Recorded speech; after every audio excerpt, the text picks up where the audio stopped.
Let's start things off in Montgomery County, where a 67-year-old man, 6'7", named Stephen Gregory Gass, with a history of arrests for bank robberies, has been arrested once again for robbing a string of Maryland banks.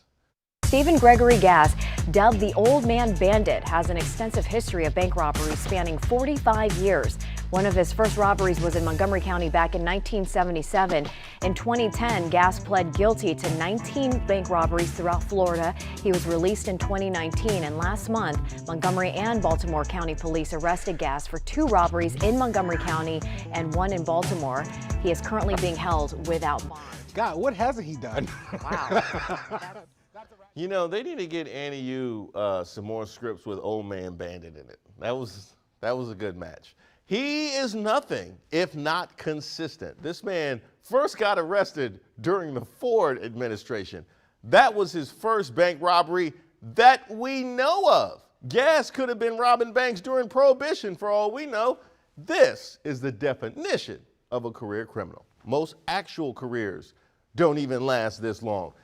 I'll tell you, he is dedicated to his felonious craft. Now, it looks like retirement has arrived in the form of 3 hots and a cot.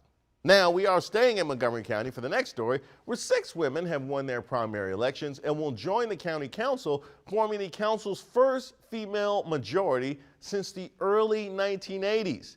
Now, I don't have any jokes about this. This is just incredible. So congratulations to Lorianne Sales, Marilyn Balcom, Kate Stewart, Kristen Mink, Natalie Fani Gonzalez, and Dawn Lutke. Let's do the Supreme Court next. They could use this kind of makeover, especially right now. President Biden, if any other justices retire, you know what to do. Montgomery County has shown you the way. Now, I chose this next story because it's keeping with the theme of trailblazing women. 23-time Grand Slam winner Serena Williams announced she is retiring from tennis after this year's U.S. Open. Tennis great Serena Williams detailed her plans to step off the court for good with a personal essay in the September issue of Vogue. The 23-time Grand Slam champion wrote in part, "I've never liked the word retirement," adding, "Maybe the best way to describe what I'm up to is evolution."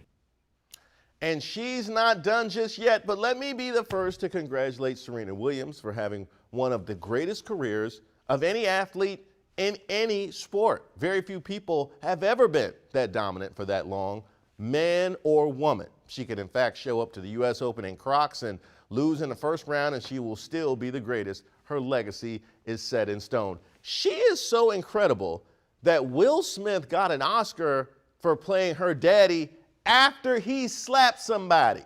It is impossible to understate how good she's been, especially in the face of all the indignities she's faced over her career. She took the torch from Althea Gibson and Arthur Ashe and carried it to new heights. Now she gets to move on to other pursuits and pass it along to Madison Keys, Coco Gauff, Frances Tiafoe, and Naomi Osaka. I wish her the best with all of her post-retirement endeavors. She's already made more money than I'll ever dream of. I think she'll be just fine. And by the way, can we stop talking about Margaret Court? Margaret Court was playing friends and family to win those 24 majors. That is the GOAT. Let's head to Italy for this last story, where Domino's Pizza closed the last of its 29 locations in the country as Italian locals shunned the American pizza chain. Oh, this hit me right where I live. Come on, Domino's. I'm not an expert on market research, but opening a pizza chain in the mecca of authentic Italian food sounds like it was doomed to failure. If Domino's had one thing, it's the audacity. Now, Taco Bell tried to do the same thing in Mexico, and they failed spectacularly on numerous occasions. Bringing pizza to Italy is kind of like bringing sand to the desert, and not just any sand, but like the cheapest sandbox sand they have at Ace Hardware.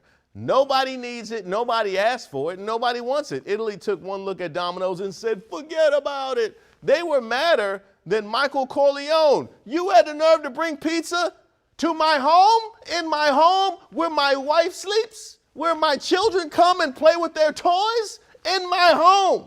Let this be a lesson, corporations. Respect the home court advantage. By the way, my favorite story, probably praising Serena Williams, but Domino's failing to pizza gentrify Italy is a very close second. Yes, you Domino's Only, no, don't tell me you're innocent because it insults my intelligence and it makes me very angry. And don't you ever ask me about my business. Also, honorable mention to the old man bandit.